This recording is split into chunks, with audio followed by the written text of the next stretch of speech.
حضرت عائشہ صدیقہ رضی اللہ تعالیٰ عنہ فرماتی ہیں ایک عورت تھی اور اسے نبی پاک صلی اللہ تعالیٰ علیہ وسلم نے وہ کلمہ پڑھ کے مسلمان ہوئی، مدینہ طیبہ آ گئی تو حضور نے مسجد نبوی شریف میں اس کے لیے مکان، ایک سادہ سا کمرہ ساتھ مسجد کے بنوا دیا، وہیں رہنے لگی۔ اکثر وہ سیدہ طیبہ کے پاس آتی تو حضرت عائشہ صدیقہ رضی اللہ تعالیٰ عنہ فرماتی ہیں وہ بڑی باتیں سناتی اور آخر میں کہتی وہ ہار والا دن بھی بڑا عجیب دن تھا اور میرے رب کی قدرتوں کا دن تھا، وہ بھی بڑا عجیب دن تھا۔ سیدہ عائشہ صدیقہ رضی اللہ تعالیٰ عنہ ایک دن فرمانے لگی کہ تو ہار والے دن کا بڑا ذکر کرتی ہے، وہ کیا دن تھا؟ تو خاتون کہنے لگی اماں جی وہ دن تھا جب میرے رب پر بھروسہ اور مضبوط ہو گیا، جس دن میرا اپنے رب پر توکل اور بڑھا، میرے ایمان میں یقین میں اور پختگی آئی۔ کہنے لگی میں ایک گھر کی کنیز تھی، نوکرانی تھی، اس گھر میں ایک بچی تھی جس کے پاس سونے چاندی ہیرے جواہرات کا ہار تھا۔ اس زمانے میں چمڑے کے اوپر لوگ ہیرے جواہرات لگاتے تھے، کئی دفعہ سرخ رنگ کے چمڑے پہ لگائے جاتے تھے، وہ بچی پہنتی تھی تو کہتی ہوں بچی کے اس نے اتار کے رکھا یا اس سے گرا وہ ہار تو چیل اسے اٹھا کے لے گئی گوشت سمجھ کے اور میرے سامنے اٹھا کے لے گئی۔ گھر والوں نے مجھ سے پوچھا، یہ بخاری میں موجود ہے، گھر والوں نے پوچھا مجھ سے کہ وہ ہار کہاں ہے تو میں نے کہا چیل اٹھا کے لے گئی۔ گھر میں کچھ چوری ہو جائے تو سب سے پہلا الزام کس پہ لگتا ہے؟ ملازمین پہ۔ کہتے انہوں نے مجھے بڑا مارا، بڑی تکلیف تھی، حتیٰ کہ میری شرمگاہ تک کی تلاشی، میری عزت اتنی خراب کی میں بتا نہیں سکتی۔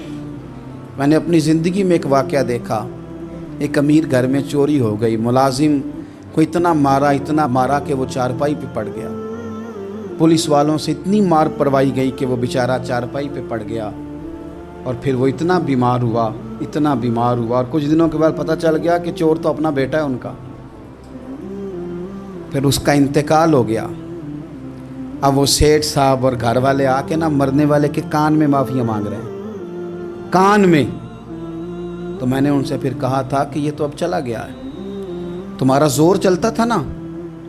تو تم نے قانون خریدا اور تم نے اسے جتنا ہو سکا تم نے اسے مار پڑوائی، تمہارے پاس جو عدالتیں تھیں تم نے وہاں کارروائی کی، اب ایک عدالت قیامت کے دن لگے گی۔ یہ کمزور تھا نا، کچھ کر نہیں سکا۔ میرے نبی پاک صلی اللہ علیہ وسلم نے فرمایا سن لو،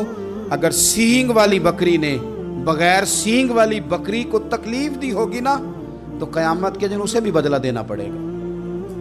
کہ تیرے پاس سینگ تھے اور تو نے اسے مارا تھا۔ وہ خاتون عرض کرتی ہے سیدہ عائشہ کی خدمت میں کہ مجھے بڑا مارا، مجھے تکلیف دی، میں کہہ رہی تھی کہ میرے سامنے چیل لے گئی ہے پر وہ نہیں مان رہے تھے، اماں جی انہوں نے مجھے بڑا مارا۔ حضرت عائشہ صدیقہ کہتی ہیں پھر کیا ہوا؟ کہنے لگی اماں جی جب کوئی میرا مددگار نہ رہا، مجھے تکلیف دے رہے تھے، رسوا کر رہے تھے، تو میں نے اپنے رب سے مدد چاہی، میرے رب کی طرف میں نے توجہ کی، میں نے کہا مالک اب تو ہی میرا مددگار ہے۔ کہتی ہے وہ مجھے مار رہے تھے تو وہ چیل جو ہار لے گئی تھی وہی لے کے واپس آ گئی اور ہمارے سروں کے قریب لا کے اس نے جب اس ہار کو پھینکا وہ مجھے چھوڑ کے سائیڈ پہ ہوئے، وہ میری بے گناہی جان گئے، لیکن آپ کو بتاؤں اس دن سے میرا اپنے رب پر یقین اور بڑھ گیا۔ مجھے سمجھ آ گئی کہ جب انسان پورا ٹوٹ جاتا ہے اور جب کوئی چاروں جانب اس کا مددگار نہیں ہوتا تو رب تو ہوتا ہے نا، اللہ تو اس کا مددگار ہوتا ہے نا،